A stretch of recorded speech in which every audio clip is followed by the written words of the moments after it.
Took it up a little half a step. You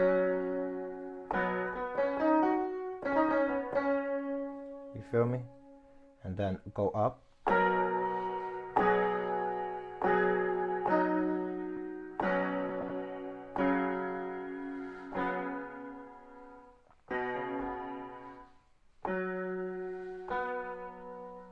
So back.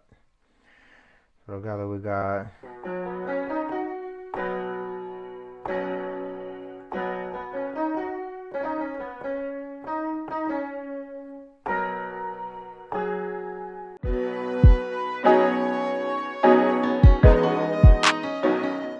Yo, what's good, yo? My name is KelvinBlessedTheBeat, and welcome to Behind the Beat. Today I'm gonna take you through how I made ammo for my boy Bridger. Right before I met Bridger, I was going through a really hard time in my life, and I was really depressed and sad, and I felt useless as a producer because I felt like the only person I could make beats for was myself. And I felt like nobody wanted to rap on my beats. I felt like it was a mixture of multiple things why people weren't rapping on my beats. Say one, my self-confidence, my presentation, my marketing, my networking. I was not a reliable source of creativity. I wasn't established in my DAW or my workspace. It just wasn't a good feeling. Like I remember making beats every single day and nobody was paying attention to me. And I met Bridger and he believed in me out of nowhere. He didn't even know me. You looked at my Instagram and I had like 300, 400 followers. From the outside looking in, I was angry at myself because I saw my page and I'm like, what kind of a musician am I? And I really had to step back and revamp everything. And out of nowhere, I wouldn't say out of nowhere. I was really praying really hard and I was asking for God to bless my hands and to bless my music. I was asking for God to help me find somebody that would please just rap on my music. And I remember meeting Bridger then. Me and Bridger do 2 tracks together. Our first 2 tracks, he sends me 2 acapellas. I'm like, dude, send me your acapella. I was really inspired with Nick Mira and Kenny Beats, I still am, and how they take acapellas and put beats over them without hearing what the beat is that they rapped over, or maybe the rapper had such incredible cadence and confidence in their flow that they were able to get through it without falling off of beat. You get what I'm saying? But I admired that and I wanted somebody to do that for me, and I prayed for it to happen, and literally Bridger pulled up. We did the first 2 songs, I put them out, and he was really happy with what we did on them. We got a pretty good response from his fans, and I gained a few new fans, and I'm really appreciative for him believing in me enough to trust me and give me his vocals and everything without even meeting me. I remember I was so insecure at a point in my life that I wouldn't send anybody anything. Like giving somebody stems is like, nah.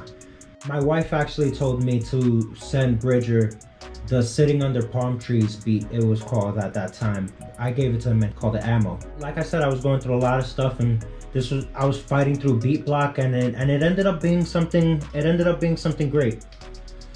And I'm really grateful that I stuck through it, that I listened to my wife, and I actually put the song out, and I went through and I sent it to Bridger, and he loved it. So I started it out with this little Steinway grand piano.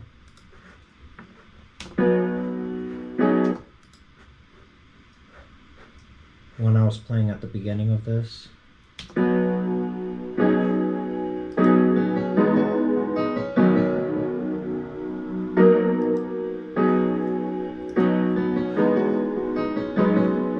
And I just had I recorded it in 2 pieces, but I taught myself. I usually record a lot of my music in 2 parts, so I could get recording and getting the idea out of the way. Certain songs I'll know how to play when I get it out, but I'm learning to get better with every beat that I produce. And I feel like as a musician, and especially as a producer, you can never master this whole thing. This is an endless wormhole. So after that, I usually go into the hook for my beats. So you'll see here, it gets a lot more complex. I throw hi-hat in, clap, kick, introduce the 808, and this sweet and fuzzy lead right here. Let's see what that is.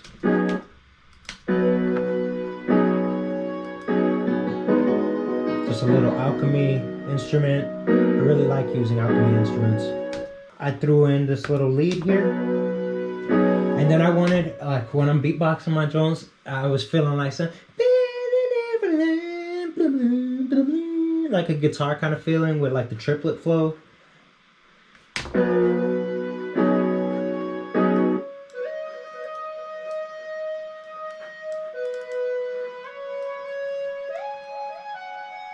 You hear the glide in there?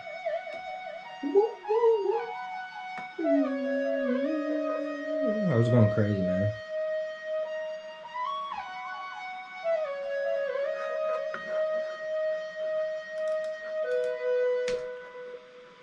I thought the beat was way too busy for anybody to even rap on. This is the hook. I usually start my beats out with the hook.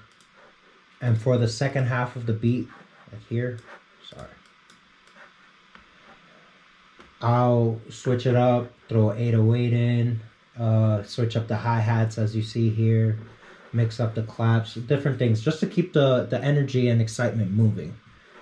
And that's my goal, is to not have a dull moment, and for everything to be super intentional when I make my instrumentals.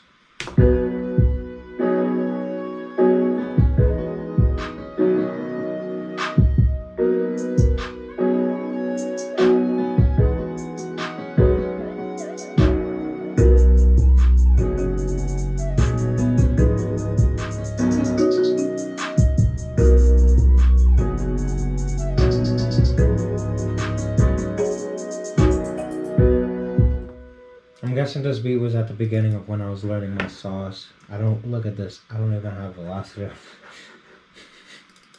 I'm sorry, Bridget. I've gotten so much better since then, but that's what I said at the beginning of this thing. That's what I do. After this chorus section, I like to introduce the verse, and I give it space and I air it out. You'll see how it transitions into the verse.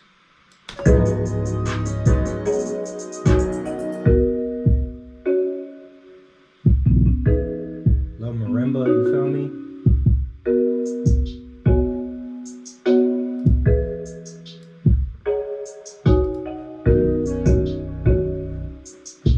And this part is the reason I called it palm trees.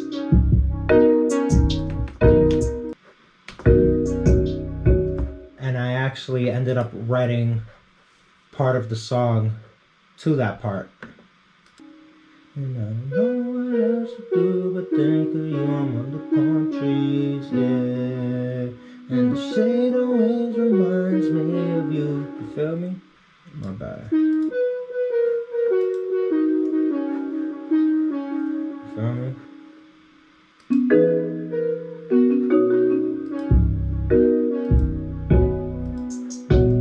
Always hit on 19 despite what you've heard, cause tonight you fill a book with all the lessons I've learned. Cause at first I thought that second guess the bridge that they burned. I'd rather strike out than be forever on the. This is the second half of the verse. For some reason I made like I try to put this little arpeggiator in here, make it sound cool.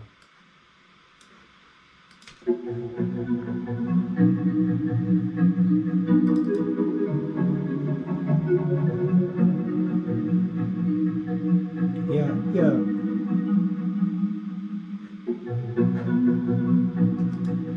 Then bring the hook back in and have that thing go crazy for the hook.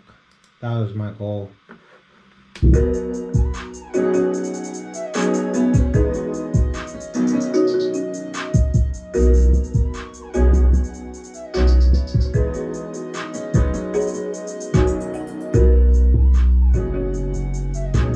Second verse just comes in easy after that.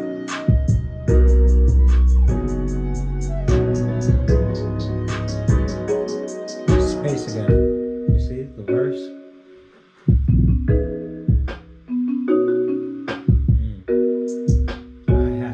back in. We're just mellowing them back into the vibe.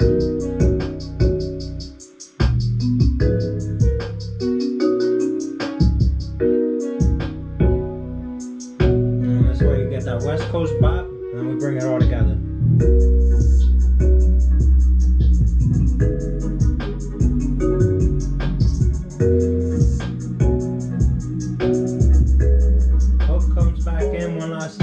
Got the outro pretty much.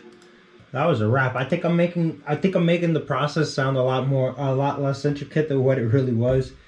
But once it all comes together, it feels right. It feels right. And I press save on that thing and we let it go until somebody's ready to rap on that thing.